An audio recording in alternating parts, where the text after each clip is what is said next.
Hello বন্ধুরা, welcome back to my channel. আজ আমি একটা রেসিপি নিয়ে চলে এসেছি, মূলো শাক ভাজা।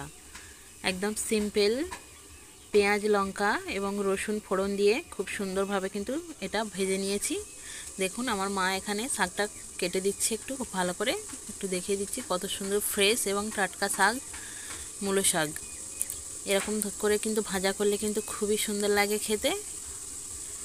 দেখুন শাকগুলো কিন্তু খুব সুন্দর করে কেটে নেওয়া হচ্ছে।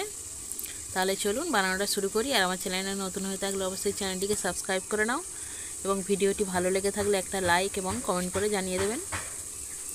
দেখুন এখানে সরিষার তেল দিয়ে দিয়েছি, দিয়ে তেলটা একটু গরম হওয়ার জন্য অপেক্ষা করছি। এরপর পেঁয়াজ, রসুন এবং শুকনো লঙ্কা এরকম করে কেটে নিয়েছি। খুব ভালো করে কিন্তু লাল করে এটা ভেজে নিতে হবে। পেঁয়াজ লঙ্কাটা কিন্তু খুব ভালো করে ভাজা হয়ে এসেছে, দেখতে পাচ্ছেন একদম লাল লাল হয়ে গেছে। এরকম করে লাল লাল হয়ে গেলে কিন্তু তারপরে কিন্তু শাকটা দিতে হবে, না হলে কিন্তু কাঁচা থাকা অবস্থায় দিলে কিন্তু একটা গন্ধ বের হবে না। দেখুন খুব ভালো করে ভাজা হয়ে গেছে, সব কিছু লাল হয়ে গেছে। এরপর শাকগুলো দিয়ে আমি কিন্তু ভেজে নিচ্ছি। যারা যারা শাক ভাজা করেন, শাকটা যে একটু ভাপিয়ে নিয়ে বা সেদ্ধ করে নিয়ে পানিটা ফেলে দেওয়া হয়, সেই শাক কিন্তু বেশি ভালো লাগে না। এরকম করে কিন্তু শাকটা কিন্তু ফোড়নের ওপর দিয়ে, কাঁচা শাক একটু নুন দিয়ে দিচ্ছি টেস্ট অনুযায়ী, দিয়ে কিন্তু ভাজলে কিন্তু খুবই ভালো লাগে। শাকের যে পারফেক্ট টেস্টটা সেটা কিন্তু সম্পূর্ণ পাওয়া যায়। আপনারা কিন্তু এরকমভাবে ধৈর্য ধরে সময় নিয়ে শাক, যে কোনো শাক দেখে ভাজা করবেন, দেখবেন তার টেস্টটা কিন্তু খুবই সুন্দর আসে এবং খুবই ভালো লাগে। দেখুন ঢাকা দিয়ে কিন্তু আমি রেখে দিয়েছিলাম 2-3 মিনিটের মতো। এরপর দেখুন শাক থেকে শাকের যে এক্সট্রা পানিটা সেটা বেরিয়ে গেছে।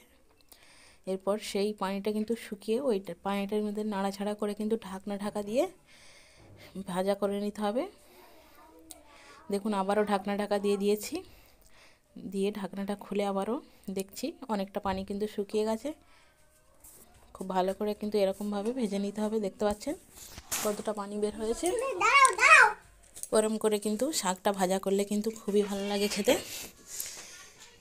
এরকম করে ভাজা করে কিন্তু আপনারা এক থালা ভাত অনায়াসে খেয়ে নিতে পারবেন।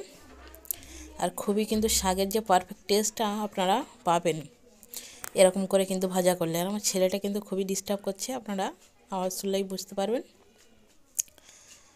দেখুন শাকটা কিন্তু আমার ভাজা হয়ে এসেছে।